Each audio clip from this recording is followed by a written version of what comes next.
How you doing, Martin? I'm doing awesome, Michael. What about you? I'm doing good. Do you think anybody's going to believe that we didn't record this on the same night we recorded the last episode? Do you think anybody's No, going to believe that? no, because now we have no light We now. have no light, but we're in the Is same exact clothes, in the same exact room, the same same exact position. room, the same position. But what's really funny is there was this guy. I'm trying to remember his name. He would only see me in like my red polo shirt, Okay. and it got to the point where he actually said to me, "Do you have any other shirts?" It wasn't even like I had a whole closet filled with the same color. Or maybe you only wear your red polo shirt. Yeah, I think it was actually at the time I was broke and I only had one shirt, but I didn't want to say that to that guy. Anyway, welcome back to eCommerce Undercover. Welcome back. Who we have with us today? Today we have Andy with us. Andy, I know. Andy Yeah. Conner. Yeah. Yeah, and it's an E. No O's in this. Yeah. Well, there's an O at the beginning. But it's gonna be a very interesting conversation because Andy is doing something very cool, and I think he's gonna tell us a lot of great insights about what he's seeing. To be fair, though, right? I mean, it's in the name, eCommerce Undercover, right? What Andy's doing fits into exactly the stuff we want to talk about. Doesn't it, though, right? Because it's Completely. like when people think about e-commerce, they think about Amazon. Yeah. And I'm not talking about the forest, right? But what Andy's doing is different, and that's why we want to have him on the show. Andy, welcome to eCommerce Undercover. How are you doing, by the way? I'm doing fantastic. Thank you guys so much for having me. It's a pleasure to be here. He sounds good, too. It sounds amazing. I bet that dude has a boom arm. And I don't mean his arm is like in a boom. So he probably has that, too. But I'm He just has saying, a professional microphone. he does have a good mic, Yeah, doesn't he? that's true. I love it. Andy, where are you right now? I live in Park City, Utah. I recently actually moved here a couple of weeks ago. I grew up in the mountains of North Carolina in a little place called Asheville, North Carolina. I'm not sure if you guys are familiar with it. Yep. Moved out here. I've always loved Utah. I'm a little side note. I'm also a professional nature photographer. So I travel the United States frequently, and I always kept coming back to Utah. And all of our friends are here. My girlfriend lived here for a little bit, so we pulled the trigger a couple months ago and said, "Screw it, let's move." And we found a beautiful little place in Old Town Park City, built in 1904. This rustic old home I'm in right now, and it's a beautiful spot That's awesome. in the mountains of Utah. And it's Do you ski as well? I do. I'm a skier, mountain biker, runner. I've got a dog, so we've got 3 dogs in here in the house. It's chaos, but hopefully they won't interrupt us during this meeting. But yeah, it's awesome. I used to say when I first started doing this that if there's not a dog barking in the background or a baby crying, it's not actually independent media. It's not realistic, exactly. It's not real. But in this case, I'm hoping the dog doesn't bark. Although in our last episode, there was a dog barking. We had the job. Yeah, I'll tell you, Andy. So I did this one episode with this woman in Singapore, right? And she was obviously a dog lover. And she refused to close the door to the room where she was recording. Oh my gosh. And this was a big dog. I'm not kidding. And the dog just kept just coming in. Wow. And she just kept shooing it out. You know what I mean? Like, get out of here, please. So have the dog please leave.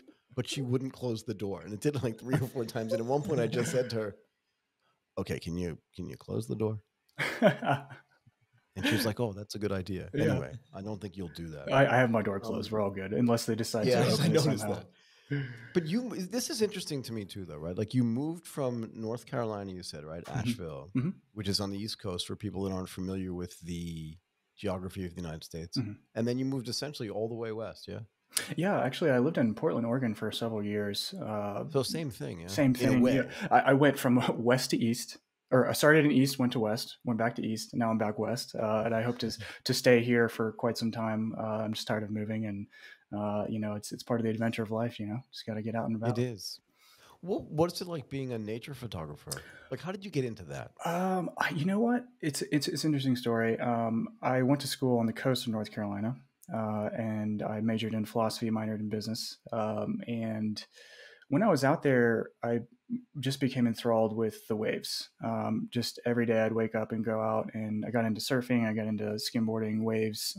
There's just a lot of stuff to do at the coast there. And one day I picked up a GoPro and I started taking it with me into the waves. And I eventually started shooting the waves. And I didn't know you could do this. It was like the GoPro like tube, the very first ones that came out. So the photos were crappy. And started taking photos of the waves, and people liked them. So I started selling them. And then I used that money to buy a nicer camera. And then I eventually upgraded and started shooting the Milky Way galaxy and started shooting mountains and forests and streams. And eventually it led me into the deepest, darkest depths of the United States, to where some areas I don't see people for hundreds of miles. And I'll just take my truck and my dog, and we'll go up into the mountains and shoot for days on end. And it's a beautiful lifestyle, and it kind of led me into foraging eventually, which we'll get to in a moment. But yeah, it Yeah, was very I want to interesting. I want to get to foraging in a second, but like I grew up in Massachusetts. Okay, so I grew up on the ocean, Yes. and I think there's some. So one of my friends once said to me that if you're a nature lover, it kind of separates into two big categories. Yeah, people that love the mountains Yes. and people that love the ocean. Right? Some people want a mountain house. Yes. I want a beach house. Yes. It sounds like you've done both, which is I've just done kind of both. cool. Yeah. It's But different. I like the water and the waves in particular. Like I don't enjoy looking at a lake, right? Because there's no movement. Yes, But a wave to me is something that's alive. it is. And Does that make sense? it's And the unique. movement, Everyone is yeah, it's unique. super cool. Yeah, Yes. yeah. Yes. And that's And what it has its enthralled me own about it. energy, Yes, it right? does. It does. And if you're really into the wave, then you have to be into surfing. I'm not a surfer, but I love watching surfing. Yes. Anyway, Yes. It's a beautiful symmetry. Yes. it is, but it's also nature in motion, right? Mm-hmm. Mm-hmm. Mm-hmm. And that's actually super cool. Did you ever do any survival training? I have not. You know, it's funny. My best friend was like in the mountains of North Carolina. He's like almost a very talented amateur whitewater kayaker. So he Oh, wow. drops into like the nature wilderness areas and just rides through crazy rapids, class 5 rapids. He also is a survival expert as far as he taught me a lot of things. I haven't taken a physical class, structured class, which is on my to-do list for the next year. I've been moving around so much, Right. I need to do it. My first kind of order of business would be a wildlife or a wilderness survival class, and then you can also just take a basic first aid and all that. And I would like to do that just because eventually I'd like to take people out in the backcountry and show them photography, show them foraging, and you need to have that knowledge in order to be comfortable with people in the backcountry. You never know when can go wrong. But also it fits into what you're already doing. Right? Exactly. I do want to talk about this idea of foraging, this idea of being out, at least in my mind, and I want to learn from you, right? Because I don't know what this is. But in my mind, right? Like, and maybe this is slightly philosophical, so work with me on this one, right? Mm-hmm. But I've thought for a long time that like the earth already has kind of everything we need. It does. Do you know what I mean? And if does. it does, then we just have to find it. Yes. Right? Or cultivate it. Yes. Or cultivate it, yeah. But I mean, it has the ingredients for stuff that we need. We just have to know how to use it in a way that's not going to ruin the earth, first of all. Right. But second of all, that can feed us and sustain us, right, in a way that is sustainable without being too philosophical. And Martin hopefully will understand this as a mathematical genius. I'm serious. No, I'm serious. But I've said for a long time that like math is not invented; it's discovered. Right. Right, because it just exists in nature. Right, we didn't make up pi; we just figured out that was the way you figured out what the circumference and area of a circle was. Mm-hmm. We didn't invent it; we just found it. Right. And I think the same thing about the earth. What was the idea for you? And does it coming from Asheville? Does it come from the photography, going out into the world? Like, where does this whole thing come from? And then what is it, and kind of what do you want it to be? That's a good question, Michael. I started when I was a kid. I didn't have a PlayStation. I didn't have an Xbox. I watched TV in the mornings before school. My fun time was being in nature. I lived on a farm in Asheville. My dad still has the farm, 20 acres in the mountain wilderness of Asheville, North Carolina. We had a beautiful creek running through our property. It was pristine. My neighbors are half a mile away. It was any kid's, it's a dream. It's a dream, right? Any nature loving kid's dream. And that was my childhood. Every single time I'd go out in the woods, I would just get lost, quote unquote, in a way, in my mind. Yeah. And I think that's kind of where my roots of foraging came from. It just felt so natural when I started doing it. Obviously I'd seen mushrooms and wild plants and all these things before, but I never knew what the hell they were. Right. And they were interesting to me, but it was just another, it was just not important to me as a kid. I just, wanted to get my feet wet, wanted to play around in the creek. I panned for gold. There was gold in my creek. It was a really fun kind Was of it really? child. Yeah, it's fun. I was trying to make enough to make a wedding band for my future fiance, but we'll see.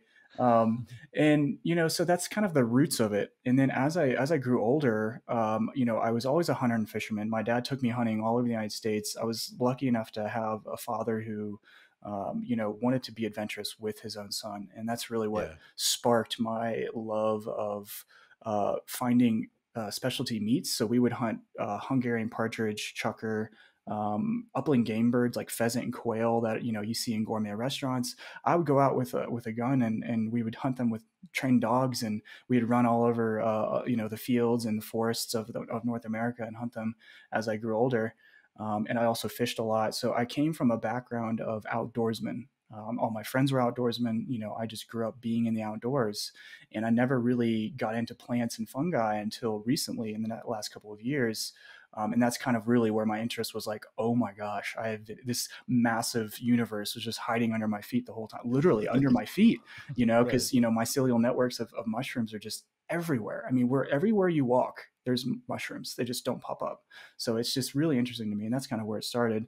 And then I finally Yeah. took a certification course to be certified by the FDA for Oh, wild no. mushroom certification through a company called Mushroom Mountain here on the East Coast of the United States. What does And that mean, though? so essentially, it's like a very in-depth course, and they run you through all the basics of mushroom foraging. The ones not to get, the ones to get, and then you can use that license to then sell legally to restaurants in the states that it's certified in. So a big part of Foraged that we're doing now is making sure the standard is trying to be across the board for many states.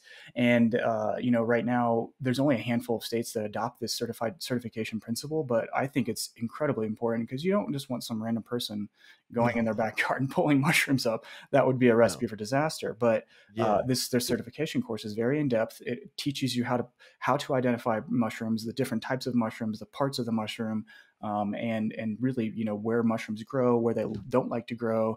And it's taught by Olga Cotter out of Mushroom Mountain, which is in Easley, South Carolina, and they're wonderful operation they're running down there. And they're just trying to help people get better at foraging and be more comfortable in the woods to forage themselves and to sell to restaurants and to other people legally and safely. So let's back up and describe what foraged is. Yes. And then we'll move from there into what foraging is. But like the company itself, Foraged, Mm-hmm. that's the name of the company, right? Yes. Like I think I can guess what it is, but I'd rather have you tell me. Yes, of course. So we like to just get a one-liner out there, and we say Foraged is the wild and specialty, the global wild and specialty marketplace. Think of it like Etsy, but for specialized foods or wild foods. Really, we don't like to lump ourselves under one category. We like to just say if you can't find it in a grocery store, you can probably find it on our website. And as we scale, we're only going to have more and more rare ingredients like that. And it's global, like I said. So we are in 7 countries right now. We have over 500 vendors and counting. And we are only a year old, so we're very young, but we are very passionate, very ambitious about the vision of Forage becoming the go-to place for specialty and wild foods. So I have another theory about this, right? And I want to make sure that I understand it properly. I feel like in the old days, like the food itself was a very fragmented business. Right. Like super fragmented. Like you live on a farm. So it probably meant, I don't know if there's livestock there or if you're growing things. I don't know, but if it's a farm, you're probably growing something or eating something Correct. from the farm. So you Correct. produce your own food, and maybe your neighbors did as well. And you probably traded with them. If they had the livestock, you had the vegetables. And this is kind of the way food worked. As people moved into cities, all that kind of got disintermediated by big supermarkets. And what you ended up with is just a bunch of crappy stuff to eat that wasn't good for you. You didn't know where it came from, and you didn't know who produced it. And at the end of the day, it was like Archer Daniels Midland was producing all of it. And you were like, why am I paying a big corporation to farm corn in Nebraska? It just doesn't feel right. Right. But I feel like everything is cyclical and circular in a way. And there was this movement to take food and make it more local, buy from your local gal who was growing her own tomatoes that were organic, right? And that was neat. But you're backing up even further and saying there's a whole bunch of food out there, I think, that you don't even know exists. But we're going to go get it for you. And we're going to produce it in a way or get it in a way, forage for it, so that then you can try all these things you didn't even know existed. And then we're going to sell them to you in a way that's e-commerceified. Yes, that's Do I have that exactly right. right? You have that right. Yes. And even beyond that, Go is there ahead. a way we can cultivate these ingredients to turn the current agricultural system on its head in a way, move away from monocrops, move towards multiple crops, understories, forests? You walk into a forest, there's about 80 to 100 types of edible things probably within your eyesight that no one knows about. Really? Yes, all the time. In fact, depending on where you are in the United States, if you're in the Pacific Northwest, maybe even more. So, I mean, even here in the mountains of Utah, I can walk outside and look down at the ground and I can find dock, which is at the corner of my yard. Dock is just the same thing as kale. It's very similar to kale. It's the Yep. same exact thing. And there's so many ingredients that we've kind of forgotten about. And unfortunately, we've forgotten about that. We're so focused, like you said, on the supermarket kind of city mentality where we walk in, we give people money, we get the food in exchange. We don't know anything about the food. Anything. Nothing. In fact, it's probably the worst it's ever been, I dare say, right now, because there's more people than there have ever been on Earth. 7 to 8 billion people on Earth. How the heck are we going to be able to feed all these people without, mass producing things, obviously? But, I guess what I'd like to say is what we're doing at Forage is kind of turning things around and saying, hey, look, there is a way to get your own ingredients from reputable, traceable sources. And it's actually very sustainable. And, if you cultivate it, even more sustainable. And it grows free on the ground that you can then find it and buy it from us, But then how does it work procedurally, right? So you live you said Park City, right? Yes, In Utah. yes. And you can go to the end of your yard and you said you can get something that's like kale. So fair enough. And that's great, right? Right. But if I want to get that to somebody in New York or frankly to somebody in Mexico City, like Mm-hmm. how does the infrastructure around this work? And if it doesn't work yet, like how does that get, because this is complicated, right? How does that get built? And what is Foraged meant to be kind of its scale? Do you know what I mean? Yes, I do know what you mean. That's a great question. So back a year ago, I started building a multi-vendor marketplace, and that's essentially what it is now today. And that's essentially what our end goal is. So each vendor has, a storefront, their own e-commerce shop, if you will. They purchase, someone purchases it, let's just say they have some morel mushrooms. Everyone knows what morel mushrooms are. They have a pound of morel mushrooms that they've gotten idea from. what that is, but anyway, go ahead. Well, I'll break it down in a moment. But morel mushrooms are absolutely delicious. They grow all over the United States in the springtime. One of the most sought after wild fungi in the world. People will pay upwards of $30 to $40 a pound for these. And for Really? instance, right here, they thrive after wildfires. So we call them burn morels. And essentially, foragers will go out, they'll forage hundreds of pounds of burn morels, and then they'll turn around and sell them to either a local buyer or someone in the local community for very little money, probably let's say $7 a pound. What we're doing is we're saying, hey, look, wait, put them on our marketplace for $30 to $40 a pound and have the consumer come directly to that forager and they can buy them. And, the forager makes 4 to 5 times as much money, or the farmer if they're cultivating, and there's no middleman. The forager then sends it overnight, or the buyer obviously pays for shipping. The forager sends it overnight to their address, and they're eating morels the next day, about 5 to 6 days sooner than they would get it if they were buying from a middleman, and they're getting a better deal for it, and the forager makes more money. And so sorry to interrupt you, but No, go for it. do you handle only the tech part of the multi-vendor marketplace, or do you also get the customers as a marketplace? So right now we have, the vendors and the customers, and we take 10% of each sale. So it's just like Etsy. Think of Etsy as like you go on there to buy a scarf. In fact, that's kind of the reason why me and Jack wanted to start Forage, was because Etsy was becoming a food system. And it's, in a way, we saw that it was never going to be that way. I mean, Etsy, if you look under food on Etsy, there's lots of vendors that have thousands of successful sales on Etsy. It's the same style of e-commerce, right? Where you have a multi-vendor marketplace buying and selling direct to consumer. And it's essentially, you buy it, it's shipped right to your door, and it's there, and you eat it the next day. And it's an ingredient that you would never find anywhere else around you. You'd have to travel hundreds and hundreds of miles to find it at probably a price that's much more expensive than you'd want to pay. And we're able to do it much cheaper because the forager is able to forage it and the next day they ship it out. So it's much fresher. So how do the people that are buying it know? Because you said you got this license, the mushroom license, right? Correct. Which is super cool, actually. But you got that from the FDA, you said, yeah? It's through a class that was shadowed by the FDA, that was approved by the FDA. Yeah. So yeah, I don't want to mince words, but I just wanted to let you know that. Yeah. Yeah. I mean, with I'm the not FDA always knocking right. on my I'm door. generally wrong. Most of the time you're wrong. Actually. Most of the time I'm wrong. I just don't want the FDA knocking on my door. I'm not French, so I was born wrong. But anyway. But again, there's this, like, how do I know? Like, I know if I go to a supermarket, although to be fair, I'm going to take that back because I don't know that's true. How do I know if the stuff that I'm getting from a forager is like cleaned, or do you know what I mean? Or doesn't have pesticides on it? I mean, I guess that's kind of a stupid question because it shouldn't have pesticides because it's just out there. All natural. So a forager knows where it is, goes and gets it, puts it on. Do they package it? Do they clean? Yeah. Like, what? Yeah. That's what I'm wondering. Like, how does that whole process work? So it's essentially just how do they know? How do they know you exist too? Like, do you know what I mean? Yeah, of course. So our marketplace is very frontward facing. So if you go on there and you search for an ingredient, you will find a vendor, their own profile, information about that vendor, where they're located in the United States or in the world, and people can purchase directly from them. We vet each vendor that comes on with us each time they sign up. We usually get lots and lots of people coming in. We hardly do any marketing on our end. It's been very successful so far. And they come to us, they say, hey, I want to sign up and sell either my rare berries or my fruits or my mushrooms or my, whatever it may be. We give them the outlet to do so. And they are then able to kind of turn around and most of them are experts. They've been doing it for 5, 10, 15, 20 years, but they've never had didn't have a marketplace. They didn't have a marketplace to do it. So we created that marketplace, and now it's alive and thriving. And now our goal is to just spread the word of Jesus, if you will, and just let everyone know that we have. Let's not get religious. But how do you handle the logistics, right? In other words, is it cold storage? Is it warm storage? Like, how does that work? So we recommend all vendors harvest as close to the date of shipping as possible, and then, as you sent, we only use overnight for perishable shipping, and non-perishable stuff like dried mushrooms, flowers, nuts, dried berries, things that are not immediately need to be refrigerated. They usually just use USPS.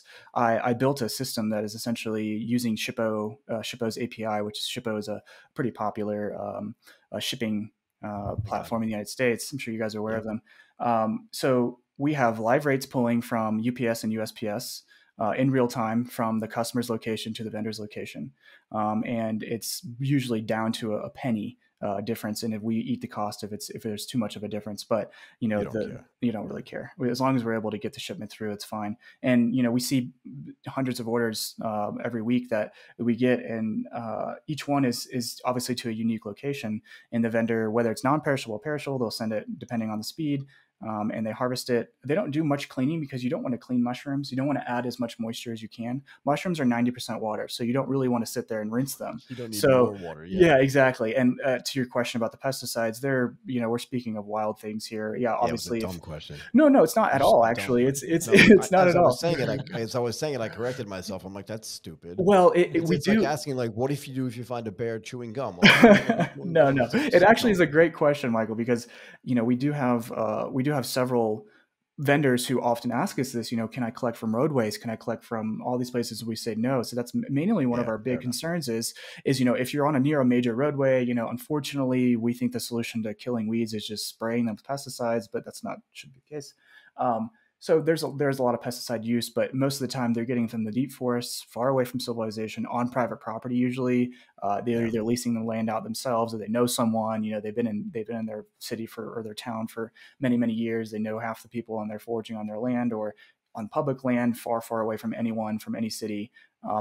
Majority of our foragers and farmers are usually away from large cities, and if they are close, they're doing distribution in larger volumes. And we do have distributors on our site. We do have people who you get hundreds of pounds of product each week, whether it be wasabi roots or truffles or whatever it may be. And are you trying to professionalize this idea of foraging, right? Yes. I mean, I think most people in their mind think like there's just some random gal walking around the forest picking up stuff off the ground and then selling it. But if it's a thing to do, because like the margins must be ridiculous, right? Like, if you're just picking it up off the ground, it's just like your own travel cost and some other costs as well, right? Right. Correct. And if you professionalize it, like, can you train somebody to forage? Do you know what course. I mean? That's essentially the class I took is I would say a training in how to ID wild mushrooms. So anyone can produce food. That's kind of the power we're giving people, is anyone can do this. And we want to make sure that's heard. We don't obviously want any random person doing this without proper knowledge. And that's kind of what we're working towards, is having kind of that standard. But it does give power to everyday people, no matter their intelligence, no matter their race, their religion. Anyone has the ability to produce food and to benefit from the entire food system as a whole, and they're able to produce their own food in a way. And we like to call it food entrepreneurs, right? So a bunch of people who either may not be very knowledgeable in business, we want to give them the tools to do so, or if they're not, or if they are very good at business, we want to help them even further. Yeah, I mean, I feel like, and I said this earlier, right, that there's this cyclical change in the way people are approaching their own access to food, right? Correct. It used to be like buy from the local producer. But it's going even further down the chain, I'm thinking, and like buy from the person who's just like going into the forest and getting it. That's exactly right. Because I think people want to move away from processed food. Like I actually even said to myself a couple of days ago, like just try to stay away from anything processed, right? Like to me, one of the reasons why I think Japanese food is the best food in the world is because it's impossible. No, it's definitely possible. But one of the reasons why I think so, and Martin and I can argue about this later. No, but the reason why is because it's just the food. Yes. Right. Yes. Even if they eat meat. So we can talk about processed meat later, but it's just the meat, but it's just the vegetables. There's very little sauce on it, very little butter, like very little added stuff. The fish is steamed. Like at its core, it's just natural stuff. Now it's not foraged per se. Right. But it's kind of as close as you can get. And even American food, like a cheeseburger is probably the worst possible thing you can eat because it's processed cheese and processed beef. Right. But that's the other side of the coin. But I feel like people are moving in a way where, they're trying to get the best food that they possibly can. Of course. So that they can be as fit as they possibly can so they don't die from like random diseases. Yeah, of course. And not only that, we do offer medicinal mushrooms, medicinal herbs, things like that to, aside from the edibility, we do also have medicinal. And I'm not talking, crazy cuckoo mushroom, psychedelic stuff, but things that are actually good for your immune system, good for your body, good for your joints, good for everything. So we are trying to promote, in a way, a healthier food system, and I love eating healthy. I grew up on the farm. We grew our own blueberries. We had our own bees. We had everything in our backyard. I harvested my own venison, and it was. I felt good doing it because I knew it was ethical. I knew there wasn't any mass-produced farms that were, killing off all sorts of disgusting diseases because they couldn't keep their facilities clean. There's more power in knowing that there's individual people dealing with the food than massive corporations that are just making profit and cutting corners. Yeah, agreed. And how long have you been doing this now? So I've been foraging for about 2 to 3 years. I've been farming for probably 10 or 11. My dad taught me how to farm when I was very young. And along the way, forage business itself. We're only a year old. We started about in April of last year, and I think about April of last year. So we're quickly expanding, and we're relatively young in the business sense. What are the biggest barriers to growth for you, right? Martin and I, you talked. I just want you to understand why we were laughing, so you don't feel like we were making fun of you. Oh no way. No, but it's important. We were actually commiserating with you. We had a whole conversation before we started recording about like the necessity for marketing and how much people waste a ton of money on marketing because it's really just like either lighting money on fire or giving it to Facebook and Google. Right. And especially at the early phase. Yes, at the early phase, exactly. You guys are right. Yeah, maybe when you get bigger, it makes more sense. But like at the earliest stages, you're like, no one's going to know anyway. So just light it on fire. Or send it to me. That's Michael Waits. Oh gosh! But so that's why we were laughing because we're like, yeah, this dude gets it. It was kind of a laugh with you thing. Yes, of course, of course. But what's the barrier to growth, right? Because I do feel like the market at some level is moving in your direction. There was a reason why Amazon paid $14 billion to buy a grocery store. Mm-hmm. You can say it's Whole Foods. I've never been in a Whole Foods, so I don't even know what they do. Right. But what's the biggest challenge for you? Like, what's the barrier to growth? I would say demand creation is definitely on our radar right now. We want to make sure that people understand how important it is to have this type of food. And now there are a lot of people, and I wouldn't say it's like our biggest barrier, but it is one of them. We want to make sure that people understand why it's good to have this type of food and why processed food is bad. People don't know that processed food is bad. Michael, you said you had that epiphany a couple days ago. A lot of people Well, go their I mean, entire I had it lives. a long time ago, but I was just thinking about it. Yeah, Yes, like I of don't course. want to eat food that's processed. A lot of Yeah. people never have that epiphany. They just go their whole Yeah. lives eating crappy food, and Yeah. they usually get diseases or they'll have a shorter lifespan. And really the problem is people just don't know that you need to have healthy food and why the current food system is bad, because essentially we're brainwashed. We're brainwashed to think that like everything in the grocery store is healthy, even if it's a vegetable. And you people have no idea that vegetables are just sprayed with pesticides and Yeah. growth hormones and things that are not good for you. So It's that's so fun. It's so funny you say this, right? Like I don't know if I actually tweeted this yesterday or just thought about tweeting it, but I was coming into my studio. I don't think I mentioned this to you. And there was a person, I don't want to say male or female because it doesn't matter. But there was this person jumping on the elevator with me that was carrying like a stuffed bag of McDonald's at 8 o'clock in the morning. I'm not kidding. And wearing a Fitbit. Oh my gosh. And I just thought, that's not going to work. Like, it's just not going to work. But they probably don't know either. Right. Because they have a Fitbit, so they're thinking about fitness, but they're eating the McDonald's maybe because it's the breakfast thing. I don't know. So you were going to say something? But there is definitely people moving towards this direction. Like they Yes. start doing more sports. Yes. They start, so they have this idea of going more healthy. So yeah, maybe you're right. Maybe the only thing is that we need to educate them that the supermarkets might not be good. But I think that not everybody needs to be convinced. That there is a big market already of people who I know agree. that Like, and would try. I want these mushrooms. Yeah, definitely. And for example, I'm thinking about my mom. Like she's always likes to go to the market in France to Yes. get the cheese and the vegetables and the eggs from the little farmers, right? And this is something very, very important in France and into the French culture. I mean, this is not the first time you've talked about this. Yes. Yeah, this is super important. And you are going to get markets like this. And on the other side, and you're right, I mentioned that on a couple of episodes, like these little markets are kind of the only place for the farmers to sell to their customers. Yeah. So they need to go from village to village to village to sell 100 here and 50 here and 20 there. Right? But to be able to do that, you get to wake up at 4 a.m. in the morning. You get to get your truck. You get to the village to set up your stand, etc., etc., etc. Right? So I always thought that we need something to help these farmers to go directly to the customers, and e-commerce is a way to do it.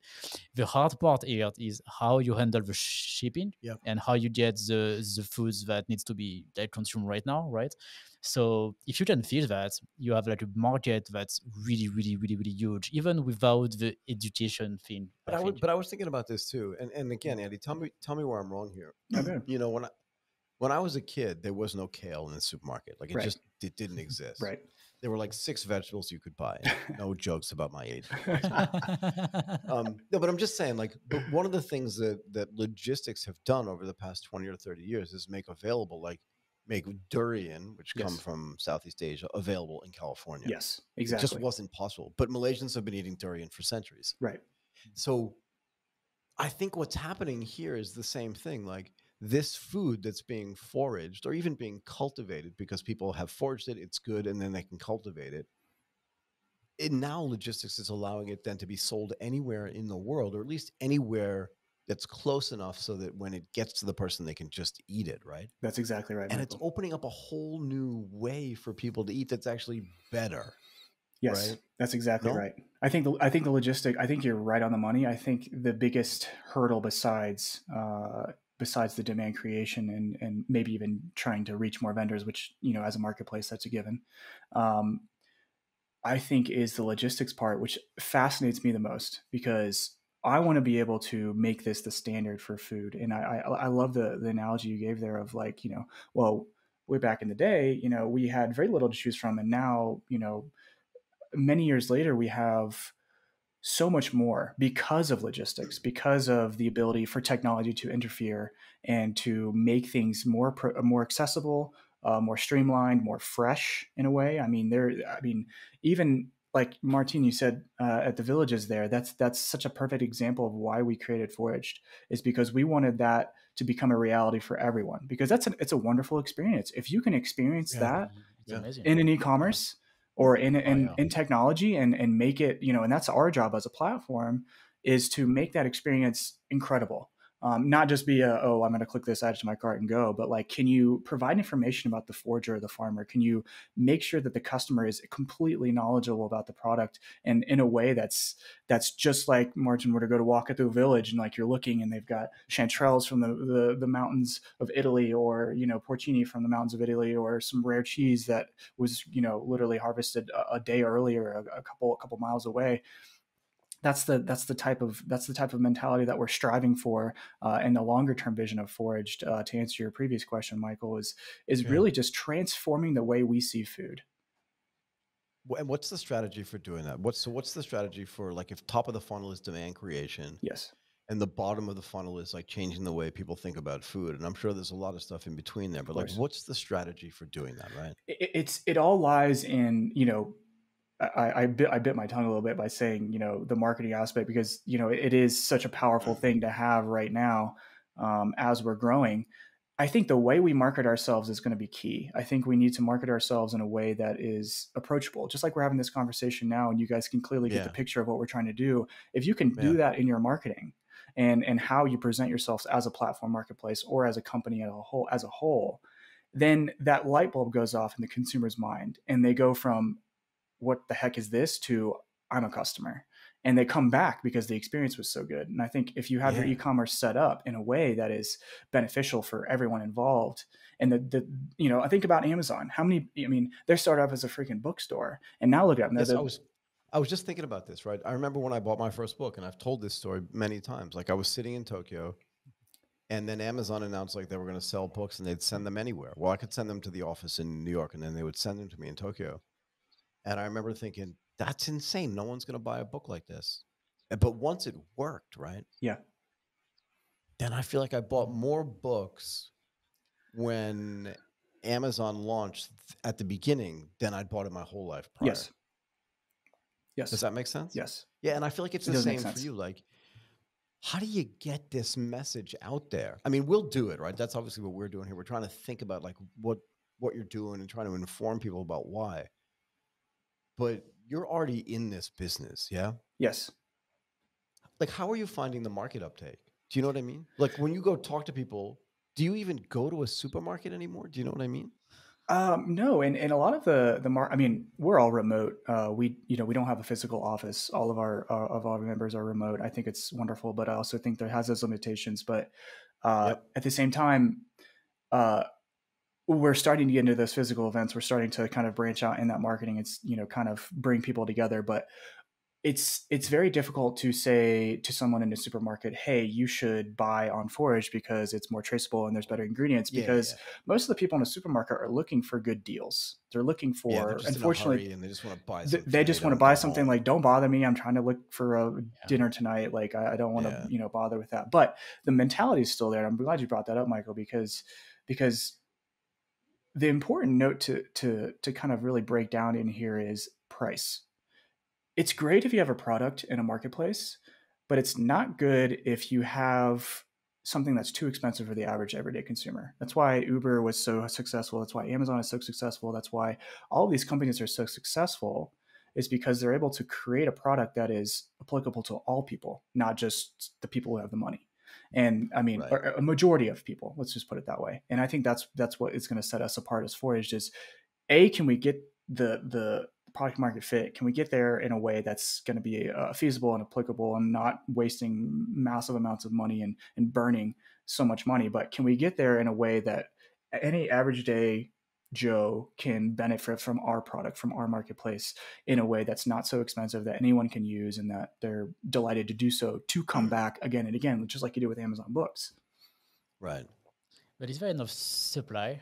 I mean, on the good food part to sell enough mushroom to the mass market? Yeah, that's a good question, Martin. So there are foraged ingredients that cannot be cultivated. Very little, but there are some.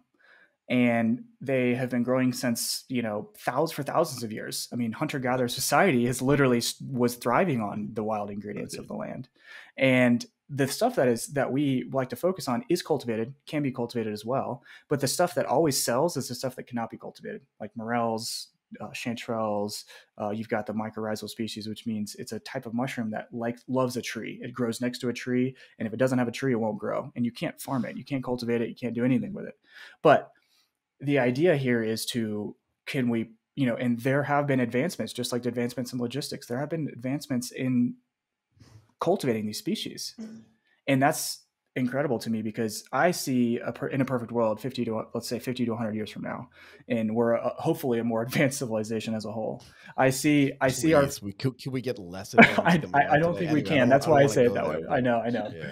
But I see the future of food being largely a more farming focus. If you're growing stuff in a lab, or you're making lab-based things, it doesn't really make sense to me. I think we should use what we already have, preserve what we already have. And this is speaking from someone who loves nature, so I don't know, maybe I'm biased, but I think we should stick and do this vision of just. I'll go even further. I think it's going to be self-selecting, and I'll tell you why. Okay. Because the more processed food that people eat, and I'm just using that as a proxy for like bad food Yes. that's unhealthy, right? Yes. And I'm not a scientist, so I don't know 100% what I'm talking about, but I can think, so I have an idea. I think the more people eat unhealthy food, the less healthy they're going to be and the earlier they're going to die. And I think people that eat healthy food are going to live longer, sustain longer, and be like, they're just going to be around more. And that society, like in its food selection, is going to be self-selecting for who's going to be around, who's not going to be around. Exactly. Right. So like if you're eating at Mickey D's every day, nothing against McDonald's, I'm sure it's a wonderful place to eat. Or you're foraging for these morels and the chanterelles. I'm trying to remember the names. I'm probably chanterelles. Yes. Chanterelles. Thank you. You're probably just going to live longer, yes. for God's sake. Yes. I mean, you talked about the food in Japan specifically. I mean, Japan has one of the better rates of mortality. Longest lifespans in the world for that reason. For that reason alone, because their food is good, because their sourcing has been around for thousands of years. They understood the core of the human problem nowadays, which is what we eat, what we put into our bodies. It's what's going to come out of our bodies. You know what I'm saying? It's what's going to, essentially. Yeah, I mean, it's common. No one thinks of that way, though. It's unfortunate. They're always, like so you said, as long as they got the Fitbit on, I think about everything I eat, actually. I really do. I'm like, I wonder, like, why would I eat that wrapped thing if I can have a mango, which is like a gift from nature? It is. It's exactly right. Why are we, and I think it's obviously a very deep philosophical, and I'm glad we're kind of going down this hole, because it is something I'm very interested in. It starts with education. It starts with the proper education. And that's a big part of what we do at Forage, is educating the consumer, educating people on why it's important to eat foraged goods, and why foraged goods and specialty cultivated goods and farmed goods are much better than, like you said, the wrapped burrito that was, slapped together from a factory or something, and that just makes me sick thinking about it. But, it really is. We don't realize that what we eat is how we perform in our daily lives. People are depressed, they're stressed, they're anxious. And in fact, a lot of that has to do with what you take into your body. I mean, what you're eating every day does have a big effect on your mental abilities and your how you're conducting your life. Yeah, I mean, and having these two parts into that, and I would like to add this question to you. On top of the education part, on the impact of food on our body and our mind and our strength and all of that things, right? Something else that is very important, going back to this idea of the little market in the French village, is the connection that creates between the customers and the farmers, right? Like, when you go every Tuesday to get your tomato, from the same girls who come from this farm, right? She become at first a vendor, but then a friend. Yes. And then you take your kids to the farm and they see the chicken and they see the eggs, right? So there's a real connection. So is connection between the end customers and the farmers actually the best way to do education on why it's important? Yes. And how would you do that online. I can imagine many ways, but I would like to have your point of view about that. Yeah, that's the same thing. Wonderful question, Martin. I really appreciate it. I'm glad that, we have you here as a host, because I'm glad you're able to see this firsthand, right? You literally understood what I was saying when I was talking about going to farm. I love going to farmers markets. I love shaking people's hands, talking about how they cultivated it, why they love cultivating it. If we can bring that into technology, if we can bring that into the marketplace itself, we can. It's not a matter. It's not a matter of if. It's a matter of when. And that's as Foraged, as a high level thinking, we need to bring this experience to the customer, because who knows how many more pandemics we're going to have? Who knows how many more issues are going to be around in the world where we can't see people face to face, but we can communicate with them through technology and understand and kind of simulate that connection through technology. And not only that, we can do it locally as well by still using that technology. So to get to that point, so there is many ways that we are coming up with now at Foraged and still thinking about, and I in the ideation phase of creating that connection. We started Foraged. Our first slogan ever was "Food with a Story," and I think the biggest thing that we saw was, if I feel good eating it, I enjoy that food much more than if I didn't know where it came from. And that's a huge point. Whenever I go to a market, right, I always ask the person behind the thing who's selling it, are you the owner? Like, yes. Are you the farmer? Yes. And if they are, I'll buy more. Yes. You automatically buy more. Automatically buy more, because you know who you're supporting. If I buy a random tomato from the grocery store that I have no idea where it came from, it could be laced with pesticides, could be laced with chemicals, I'm going to buy one because it's cheap. If I go to a guy who's growing heirloom red tomatoes that are very rare, organic, never been touched, he can literally point to his farm in the distance and say, I grew those right there. I will probably buy 10 times more, because as a consumer, even though I may be a little tight on money, I feel my money is being more powerful. So I'm so glad you said this. Like, it's so interesting, like what you're willing to give away, no matter how little you have, if you know that it's going to the person who's actually producing. Exactly. Yeah, it's weird, right? Exactly. It's super weird. And you know what else is kind of, even in a way, it's not counterintuitive, but it will sound counterintuitive to people that are deeply capitalistic. And that is that at the end of the day, if by those day-to-day interactions that you were talking about makes you go from a client to a friend to taking your kid to the farm, at some point they're going to give you an extra tomato every time. Exactly. Of course. Exactly. And that's what our vendors do that. Our vendors do that all the time. They'll throw in an extra. That's my point, though. They'll throw in an extra half pound, and we've had customers say, "Oh man, they even gave us more than I even purchased," and it's because they know it's going directly to the consumer, and they know that they want them to have a good experience. And just as the Amazon reference, they want that customer to come back. That customer comes back, it's recurring revenue. They know it's in the pocket. And if we can build tools to create that connection and to harbor that connection, even more powerful. Yeah. I mean, again, the way I always look at it is, if I give that person money and that money goes to send that person's daughter to MIT. Yes. I feel like I've done something. Yes, you have actually helped that human being in a way that you have never thought before. It's a very deep philosophical way of thinking about just purchasing, really, in a way. Yeah. And no one thinks about it. No one thinks about it this way, because we think of money as a means to an end rather than something that could really revolutionarily change someone's life. Yeah, I like this idea of food with a story.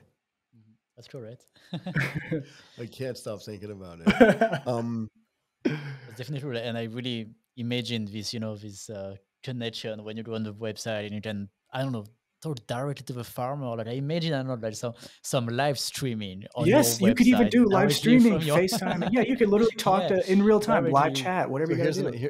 Here's an idea for free, and if you want help, we can help you do this. Okay. But because I got my pen ready. Because for most of the world to understand it, right, the person has to speak some kind of English, or it has to be subtitled or translated.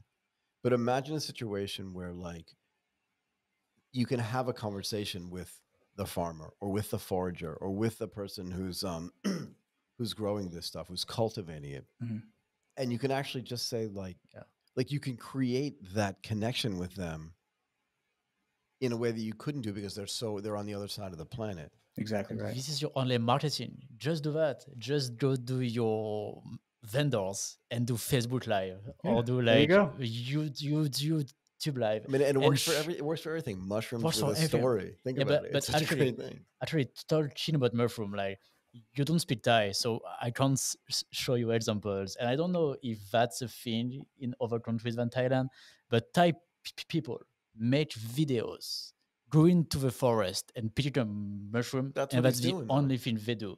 Yeah. But these videos on YouTube, they have millions and millions of views. And those Thai people, they do that in Thailand, they do that in France, they do that in Germany, they do that in the US. These videos all over the world of Thai people in these countries picking a mushroom, and they don't do anything else. They don't talk, they don't explain, they don't do anything. They just pick a mushroom. When you look at the video, you're like, well, absolutely nothing happened. But I think people don't want to go shopping. I think they just want to eat great food, and I don't think they have any idea how to do it. Exactly. And I think we need to fix that. I think we need to really fix that. Idea. Yeah, I think we need to fix that. I think we need to. And Martin, I like that example you gave of the Thai people in the woods, because it's selling itself, right? That's the marketing. It's selling itself. Yeah. You can literally watch the farmer, the forager, or the cultivator do their job, and that tomato he picked or that mushroom or that plant that he picked in the video, you're eating it. You're eating it in real time. To me, that sells itself. I'm going to come back time and time again as a customer, but again, I may be biased, but. No, I don't think you're biased. Look, my grandfather, when I was a kid, my grandfather was in the fruit business, right? So we woke up every day to fresh grapefruit and fresh orange juice. Wow. And it was really delicious. And like my grandfather used to eat tomatoes like they were apples. Oh yeah. Yeah. It's because incredible. That's how delicious they were. You couldn't do that today necessarily unless you got the best tomatoes in the world, right? But I can't stop thinking about how delicious that was. And then I eat a tomato today and I'm like, that's not what it should taste like. And you remember that for your entire life. Yeah. This was a core memory in your childhood. Imagine that every day of your life. But I also think it makes you a better person. Like, I bet you don't litter either. I actually was part of a nonprofit that picked up litter. So yes, that's my point though. Yeah. I am anti-litter as much as it can come. In fact, when I forage, I forage trash too. I'll pick it up and throw it in my bag. I literally will. But you do because it's bothersome. You're like, why would you do this to nature? Yes. It's almost like every piece of trash is like a slap in the face to nature as a person. It's like, why would you do that? It's disrespectful. It does not belong here. And, I could rant for hours on why we have chosen the materials that we've chosen for our packaging, especially in food. And we try to promote as much paper-based products as possible. In fact, mushrooms thrive in paper-based because it keeps the moisture there. It also kind of retains that moisture good. We say, do not use plastic. So we encourage recycling materials. We encourage everything that is good in the world regarding packaging and supplies. We want to promote that because it's just slap in the face. If you're just going to keep reusing plastics as much as possible and littering and all that, it makes me physically sick. I just can't think about it. It's pretty terrible. Look, I think this is a really great way to end, but before I let you go, I want to ask you one more thing. Of course. How can I get your most, what's the right word? Eloquent forager besides you to come on another one of my shows to talk about why the type of food for which they're foraging is so important? Oh, of course. That's awesome. Anyway, just think about it. You don't have to answer the question. Of course. But I'm just just somebody, a gal or a guy who's super eloquent about it, and we can put them on the Social Innovation Podcast. Sure. That'd be really cool. I would love that, guys. That would be an incredible connection for us. And it would really kind of prove to the world, or to the audience rather, why I think what we're doing is so important and why the vendor themselves thinks it's so important. Kind of giving that contrast is going to be invaluable. And I really would appreciate that. It's going to be amazing. Andy Conner, the founder of Foraged and a forager himself. Thank you so much for doing this, man. Thank you so much, guys. It was a pleasure. That was awesome. Thank you very much.